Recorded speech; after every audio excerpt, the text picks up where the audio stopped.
Let's start with self-supervised learning, or even more basically learning. But I would need my clicker to work. Okay. Yeah. Okay, so when I think of the recent successes in deep learning, I think there are three main foundations of those. The first one is that we can construct better and better neural network architectures that can learn more and more efficiently. The second one is that we have more and more compute to actually run these architectures. And the third one is that we have more and more data that we can actually train those architectures on. And while very brilliant people can design better and better architectures, and we can always buy more compute for NVIDIA, from NVIDIA. If you were present at the Staszek Jastrzębski's talk, you know that collecting data actually when you want to do deep learning in practice is a bit more difficult. So when I think of data in deep learning, especially in practice, I have this in mind. So I have this in mind. More often than not, collecting data is very prohibitively difficult, especially if you want to create labels for the data and you want some expert to actually tell the machine what it is supposed to predict based on the data. But teaching a deep learning model from the data is not only about prediction, it's also mostly about kind of getting used to the data, to its distribution. So the question is, do we need labels? Do we need, can we do kind of prepare the model to somehow know what the distribution of the data is and what it can expect to see in the data? And that's when self-supervised learning comes in. And when I think of self-supervised learning, I think of this. I think of a model which looks at the data and it can look at the data kind of on its own, without the human supervision, and learn maybe not exactly what is in the data, but what does it look like, what is its distribution, and what can it expect to appear on the images, and what is not even needed to be considered.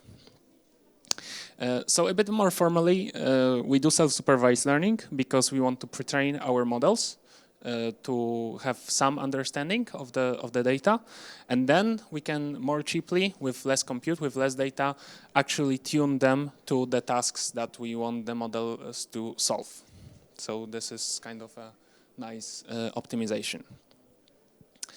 Some people, like Jan LeCun, even go as far as to say that self-supervised learning is a kind of a dark matter of intelligence, because it resembles more closely how we as humans learn. We don't always learn from some labeled examples. We learn by simply observing the world and what happens in it.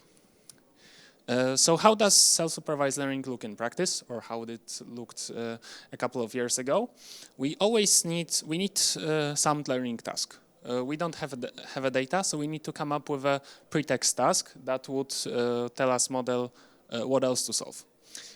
We need to be able to create this pretext task artificially without labels, and it always involves generating some kind of noise, introducing some noise to the data, and then telling the model to kind of remove this noise and make sense of what happens. So an example of the task could be removing the colors from the image and telling the model to restore the colors, or rotating the image randomly and asking the model to tell what was the rotation.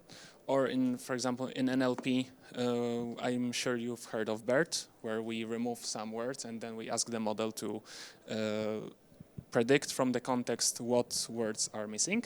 Those are all examples of pretext tasks. And this is how we did it in computer vision a couple of years ago, but now we have even better tasks. And kind of the technique that is that was discovered like a couple of years ago and still is going strong is has a different names. It's called contrastive learning, Siamese learning, joint embedding learning. But mostly kind of the intuition is that we look at a lot of data, we apply some changes to them, data augmentations, and then we want to find the data pairs that come from the same source. So here you can see that we have a junkyard of cars. We have robots that have the same model of car. They paint this model of car differently. And then we will ask them to distinguish that those cars actually were the same in the beginning. So that's a kind of a high-level intuition. In practice, it looks like this. We take an image, we apply 2 different augmentations to them. We predict their representations by an encoder, and then we optimize that the representations of the same augmented versions of images should be as similar as possible. But you know, neural networks are lazy, so the problem is that they can converge to some trivial representations. You know, if, for example, you took my picture now and took my picture now and told the network to predict the same representation without any other constraints, it could converge to a trivial solution. Simply always predict the same representation regardless of the input. So we also need to optimize the diversity of representations. For a given pair of the kind of the same data views, we want the most kind of joint representation, the most similar representation, but at the same time we want it to be different from representations of all other examples in the data. So this is a kind of a high-level view. Maybe one thing before I go further. One more thing is that we typically, when we pretrain a neural network in such a way, we use some neural network layers after the representations that we obtained in the form of kind of a projector network, which prevents us from overfitting to exactly this contrastive or joint embedding objective. So now that I've talked about this pretraining task, what are the problems with it? So you can imagine that if we apply some perturbations to the data, for example, random cropping, shifts in color, or whatever, we actually teach the model to be invariant to those changes in data. So let's take shifts in color. You saw that our robots trained to distinguish the make of the car regardless of its color. So now the question is, if the yellow car and red car are essentially the same thing in terms of the representation, if now we show red flowers and yellow flowers to the robot, are they also the same? Not really. So kind of the high-level problem is that if our representation is invariant to shifts in the data, it could be useless for some downstream tasks that require the sensitivity to the data to the shifts in data that we are invariant to. So that is the problem with this contrastive joint embedding learning pretraining technique. And this is where we come in. This is our method that we propose to solve this task. So we call this Conditional Augmentation-Aware Self-supervised Learning, in short CASSLE. And in this method, we redefine the joint embedding task or self-supervised learning task from simply joining 2 image representations together to joining 2 image representations together, but on condition of knowing how they were augmented.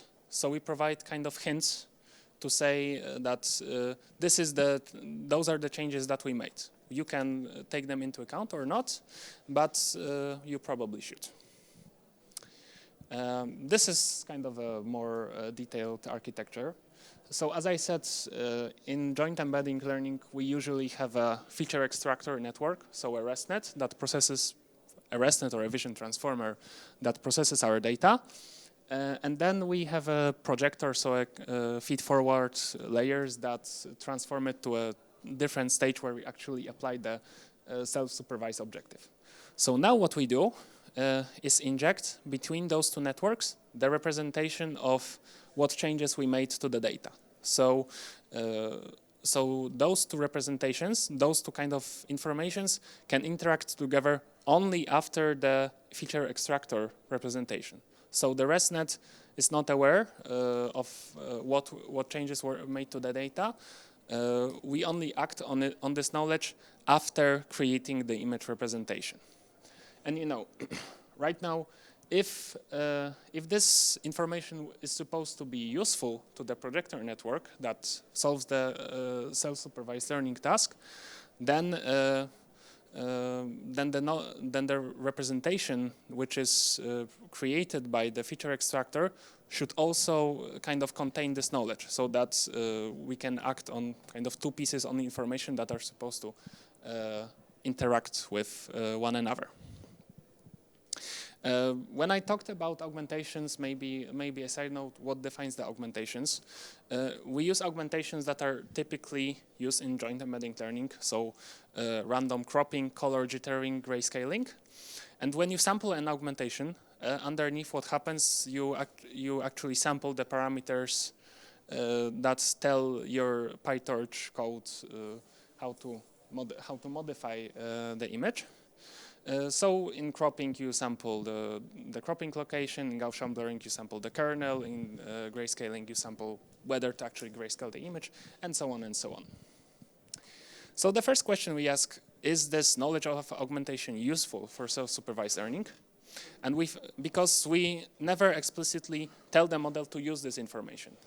Yet we found that when we train our model, and then we feed it with wrong augmentation information, it works worse in joining two image representations than when we give it proper augmentation information. So we actually see that it learned to rely on this data. Yet we can also see that the kind of distance of the image representations is not that different between the two versions. This is because in the end the model looks mostly at the image information, not augmentation information. So it learns to balance the reliance on two kinds of information.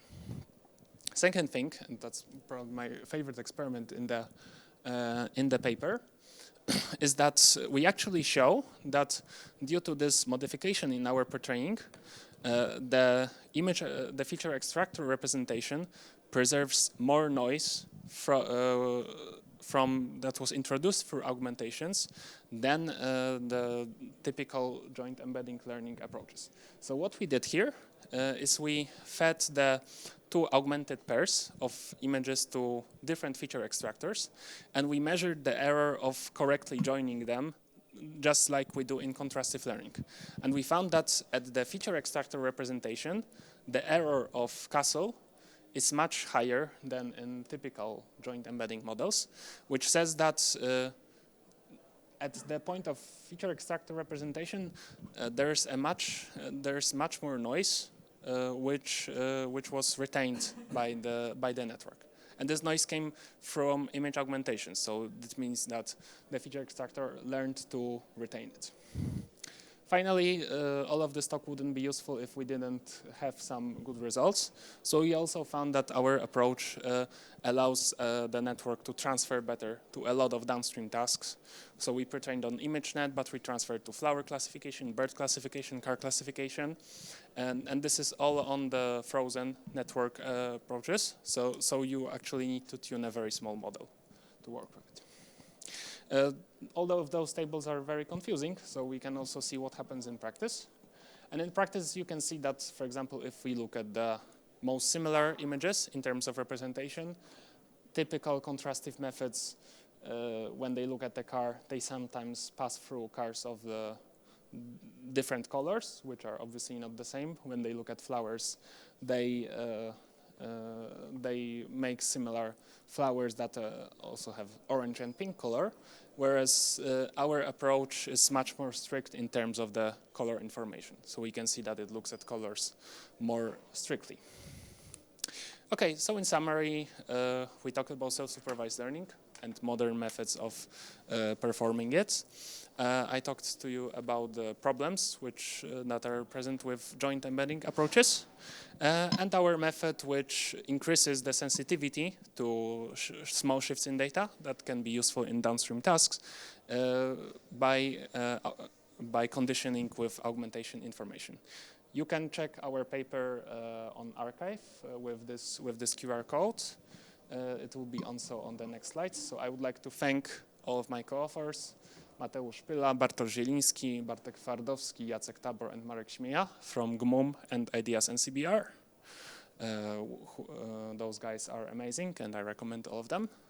And also, this was one of the kind of last talks from GMUM at this event. If you hurry, you can still catch, I think, Adam's talk next door. But basically, a lot of our people had a lot of great talks at this event. And if you're not necessarily interested in my topic, but interested in any of the topics presented here, I encourage you to check them out because we do a lot of amazing research in Krakow. So, thank you very much, and I think I can welcome some questions from you. Thank you.